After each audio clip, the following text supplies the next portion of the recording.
Muy buenos días, hermanos en Cristo y María. Una mañana más aquí para compartir la palabra dulce de Dios. Hoy es miércoles 5 de mayo de 2021.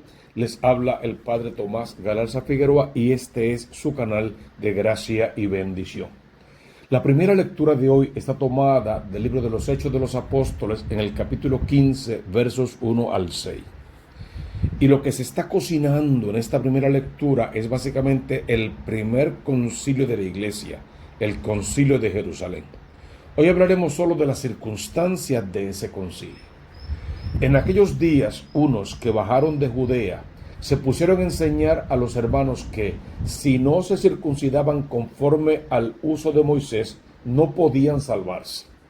Esto provocó un altercado y una violenta discusión con Pablo y Bernabé, y se decidió que Pablo y Bernabé y algunos más de entre ellos subirían a Jerusalén a consultar a los apóstoles y presbíteros en esta controversia. Tenemos aquí todos los elementos básicos para que se realice un concilio. Estamos predicando a un Cristo y este resucitado. Y este Cristo en primera instancia vino para el pueblo judío, que es el pueblo elegido, y él mismo lo puntualiza en más de una ocasión, aunque hace muchas y grandes aclaraciones al respecto. Por lo tanto, los judíos se creen con la primacía del evangelio y antes con la primacía del mensaje de Moisés. Por lo tanto, piensan que para que cualquier persona de cualquier parte del mundo sea cristiano, sea judío, tiene que circuncidarse, que era, vamos a decirlo de esta manera, como que el equivalente, no es cierto, pero sería como el equivalente al sacramento del bautismo hoy día. Tiene que circuncidarse para poder ser un buen seguidor de Moisés y un buen seguidor de Cristo, si no, no podemos aceptarlo en nuestras filas. Pablo, Bernabé y otros más piensan que no tiene que ser así, porque lo que tenemos que circuncidar es el prepucio del corazón, va a decirnos San Pablo en la palabra, y no exactamente otra cosa. Este altercado se da, esta discusión se da, ¿y qué hacen? No se dividen y cada quien por su lado pensando lo que piensa a fundar nuevas y distintas iglesias o sectas religiosas. No hacen eso, al contrario, se congregan. Y no es tan fácil como hoy día viajar largas distancias, llegar de un lugar a otro, hacer que el pensamiento cubra la faz de la tierra que se conocía. No es tan fácil. Sin embargo, se ponen en camino, lo hacen, llegan a Jerusalén. ¿Por qué a Jerusalén? Porque allí está Pedro, que es la cabeza, allí está Juan y otros discípulos y apóstoles y amigos de Cristo que también tienen derecho a opinar y que son la cabeza visible. Pedro es el vicario, el hombre que Cristo mismo dejó en su representación, porque él murió, fue enterrado, resucitó, subió a los cielos, se sentó a la derecha del Padre y dejó a Pedro en su representación. Pedro es la cabeza visible de la iglesia. Por lo tanto, estos hombres en esta discusión van a Pedro para hacer las preguntas de rigor, para poner las ponencias distintas, para llegar a unos acuerdos, para hablar en caridad con toda la sabiduría del Espíritu Santo de todos los bandos, hasta llegar a unos acuerdos importantes, necesarios y que rijan el quehacer de toda la iglesia, no de una porción, no de una parte, no de una secta, no de un pensamiento, no de una opinión personal, sino de toda la iglesia. Fueron enviados entonces por la iglesia, provistos de todo lo que necesitaron, atravesaron Fenicia, Samaria, contando cómo se convertían los gentiles, con lo que causaron gran alegría a todos los hermanos. Al llegar a Jerusalén, fueron acogidos por la iglesia, los apóstoles y los presbíteros. Ellos contaron lo que Dios había hecho con ellos, pero algunos de la secta de los fariseos que habían abrazado la fe se levantaron diciendo: es necesario circuncidarlos y ordenarles que guarden la ley de Moisés. Los apóstoles y los presbíteros se reunieron a examinar el asunto.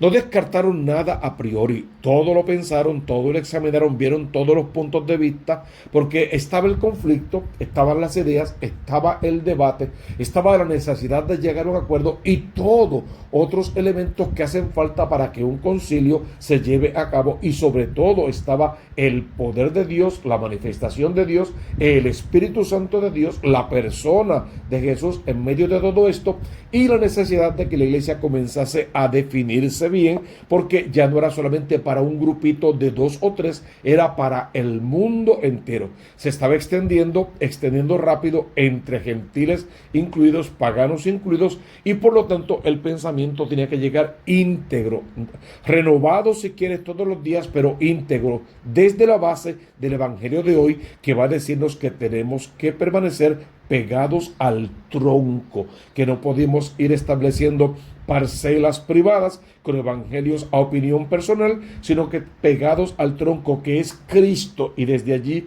y solo desde allí es que podremos dar los frutos abundantes. Reza el Salmo 121 como respuesta a esta primera lectura. Vamos alegres a la casa del Señor. Es la invitación que fue de esta Cuaresma, que es de esta Pascua y será de todo este año. Retorno a casa. Qué alegría cuando me dijeron vamos a la casa del Señor. Ya están pisando nuestros pies tus umbrales, Jerusalén. Jerusalén está fundada como ciudad bien compacta. Allá suben las tribus del Señor. Según la costumbre de Israel, al celebrar el nombre del Señor, en ella están los tribunales de justicia en el palacio de David. Es un salmo que conocemos de memoria, lo rezamos muchísimas veces, lo cantamos en muchísimas ocasiones dentro de nuestras celebraciones y nos invita siempre a retornar a casa, a volver a casa, a participar de la vida de la iglesia y hacer que el evangelio corra por todas partes del mundo. El evangelio de hoy es muy clave, muy importante, tanto que fue leído también este pasado domingo. Pero hoy lo repetimos porque es un tema de verdadera importancia. Yo soy la vid verdadera, mi Padre es el labrador, ustedes son los sarmientos. La consigna, ¿cuál es? Permanezcan pegados al tronco para que puedan dar frutos. De lo contrario serán cortados y al cortarlos echados afuera al fuego y a arder. Por lo tanto, la consigna es muy simple: pegados a Cristo Jesús, a la enseñanza de Cristo Jesús, al evangelio que Cristo Jesús nos dejó. Este evangelio hoy se pone de moda más que nunca, porque en la isla de Puerto Rico y en algunas otras partes del mundo estamos ante la tentativa de que el pueblo realmente está gritando. Bueno, el pueblo, una parte, una sección, algunos dentro del pueblo están gritando por la pena de muerte sobre un personaje en particular y a causa de tantos excesos y abusos que ha habido en los últimos tiempos. ¿Qué tenemos que decir de la pena de muerte en primera instancia? Que la pena de muerte no es un acto de justicia, es un acto de venganza. Y cualquier pueblo que se precie de ser un pueblo civilizado no puede pensar en la venganza como solución a sus problemas. Desde esa raíz nada más tenemos que saber que no hay opción en un mundo civilizado, por no decir en un mundo cristiano, pero como esa palabra ofende ya a algunos, pues digamos en un mundo civilizado no cabe la idea de la pena de muerte. Es venganza, es desquite, es ignorancia, es desconocimiento del amor y sobre todo desconocimiento del amor y de la ley de Dios. Por otra parte, la pena de muerte entraña el peligro de ejecutar a inocentes y eso está probado. Ni siquiera tenemos que hablar al referente, solo ve a los anales de la historia y encontrarás que eso probado está. La pena de muerte podría ejecutar a inocentes y no vale la vida de un inocente una hazaña tan grande.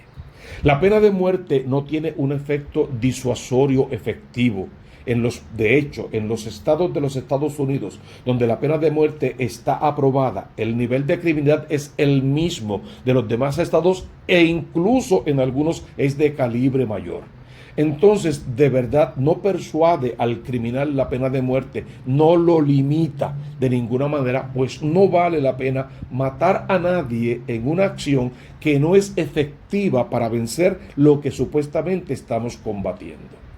Por otro lado, la pena de muerte no contribuye a lograr una sociedad más segura. Si contribuyera todavía, pero no contribuye, no la asegura, no hace mejor a los ciudadanos. Y dijimos ya, no evita que los que quieren matar con saña y de esa manera sigan haciéndolo. Por lo tanto, no es el canal propio para conseguir la libertad del pueblo, la libertad de los hijos de Dios. Y la pena de muerte genera más angustia y perpetúa el círculo de violencia. Escuchaba yo y leía en las redes sociales en estos días mucha gente opinando, pero algunos comentarios duelen más que otros. Decía alguien, sí, pero la mató y hay una madre que en adelante tendrá que ir a llorar la muerte de su hija a la tumba, y mientras la otra puede ir a la cárcel a ver a su hijo. ¿Y qué pretende esta persona de verdad? Que hayan dos madres llorando en la tumba de sus hijos. Tener no a una, sino a dos madres nos va a hacer mejores ciudadanos. Ni siquiera nos hace escarmentar, no le importa al delincuente ese tipo de cosas. A veces ni siquiera se enteran de las cosas que están sucediendo. Una mente criminal no piensa de esa manera. Ahora, una mente criminal sí puede albergar la venganza como primera semilla, y después todo lo otro también vendría por añadidura. Por lo tanto, no tiene lógica. Otra persona podría decir, la Biblia es la culpable, la religión es la culpable de tanta permisividad, de que tanta mujer sea golpeada, maltratada, con sus enseñanzas, con su filosofía, con su ideal. La Biblia y la palabra de Dios son las culpables. Y cuando uno lo mira a priori, así sin profundizar, hasta parecería cierto. Pero hay un punto que no podemos olvidar. La verdadera culpabilidad no está en la Biblia, no está en la palabra de Dios, no está en la religión, es todo lo contrario. Hemos abandonado la religión, hemos abandonado a Dios, hemos abandonado la palabra de Dios y la verdadera interpretación.